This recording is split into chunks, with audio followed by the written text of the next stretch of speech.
And a prank on campus has led to several students temporarily without a place to stay. Evan Dougherty has all the details in a Newsfeed special report. And one senior on campus is going above and beyond his civic duty. I'll talk to him tonight in a live in-studio interview. All this and more on Ann Arbor's only local newscast. Newsfeed starts now.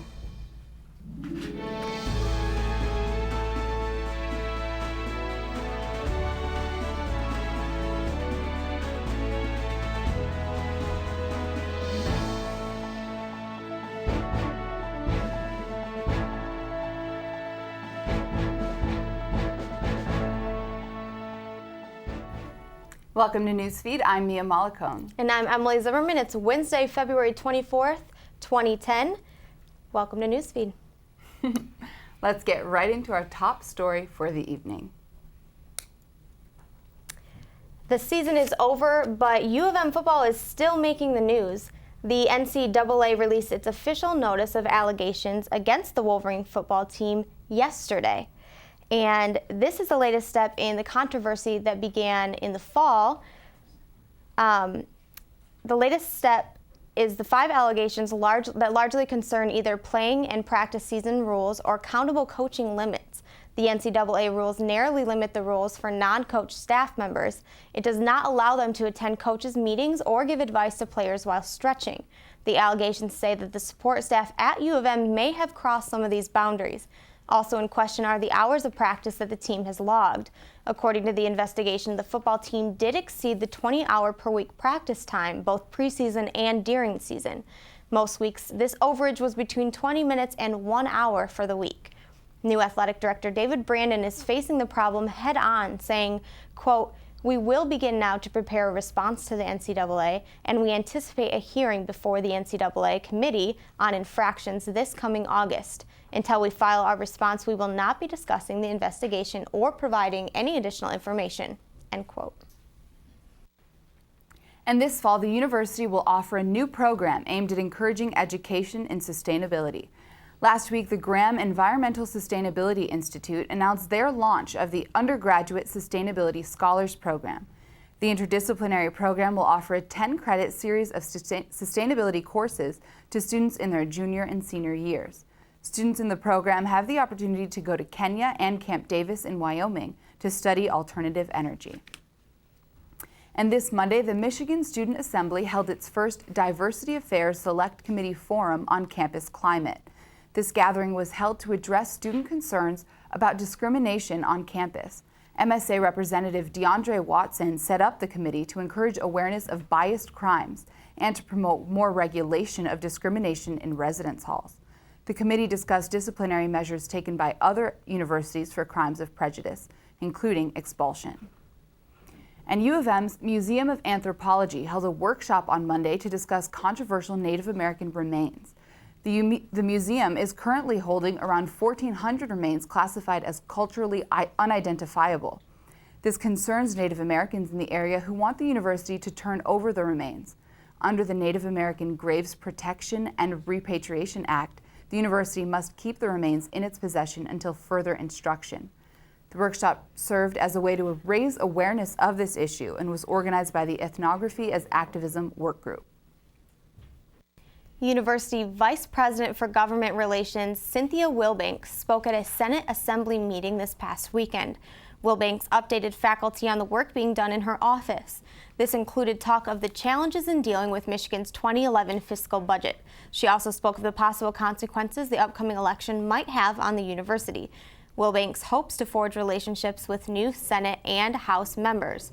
She also addressed her attention to stop proposed legislation that would allow students to carry concealed weapons on campus. That bill was slowed down but is pending in the House. And researchers at U of M discovered the remains of a new species of dinosaur this week. The herbivorous sauropod dinosaur has a different type of skull and different structure and shape of its teeth. This discovery represents a big step researching sauropod dinosaurs. And now we'll take a quick break, but be sure to stay with us for an in-studio interview coming up next.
Thanks for sticking with us. And now I'm here with Yusef Rabhi, a U of M senior who's added an interesting extracurricular to his schedule.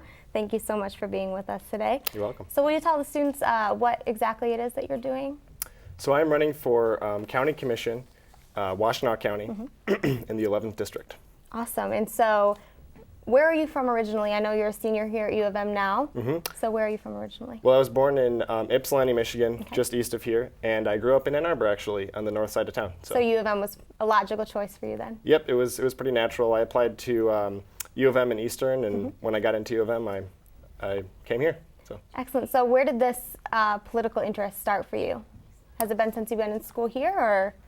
Well, I grew up in a pretty political family, but I'd say my interest in politics started when I was in preschool. My preschool teacher and the other children that I was in preschool with were involved in the Burr Park Wet Meadow Project, which is basically a project where we took an area that used to be lawn and made it into restored green space that serves as a stormwater retention unit. And so I was involved from an early age in looking into how government works, how to get these programs passed at a citywide level.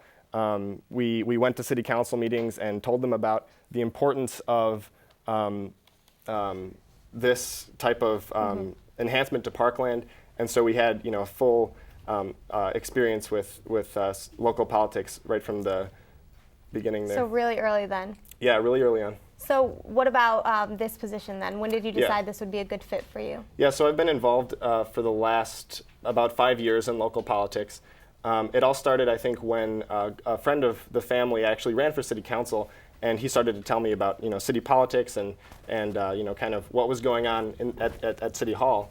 And I started to be interested. I started to be interested in what was going on, where my tax dollars were going, and I think that over the years I've really come to appreciate local politics as a way to have your voice heard in a very real way, because I feel like at a national level or at a state level, it's your voice gets diluted a bit more. But at a local level, you can really influence change, and the change that you're helping to affect is really more direct. That's, I think, definitely true. So what has your campaign strategy been so far then in this election so far? Well, we're focusing both on students and on community members. A large focus of our campaign that sets us apart from most other campaigns is that we are focusing on students. And we believe that students are an important part of the city of Ann Arbor. Most other politicians in Ann Arbor don't care about students when it comes to elections, because traditionally students don't turn out to vote. And there's a few reasons for that. One of those reasons is that the primary election where most of the decisions are made, is in August, when most students are not around.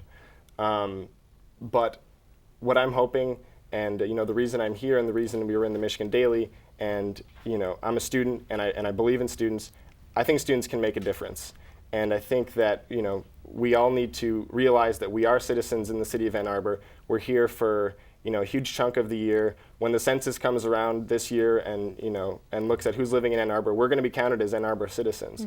And whether we live off campus or in the dorms, we're indirectly a part of. We're directly a part of the city.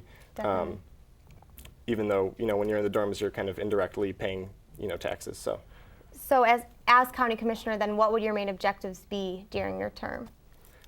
So there's a few things. I think the core problem that we're facing right now is budget shortfalls, and municipalities and local units of government and the federal government as well as state governments are facing budget shortfalls all across the board.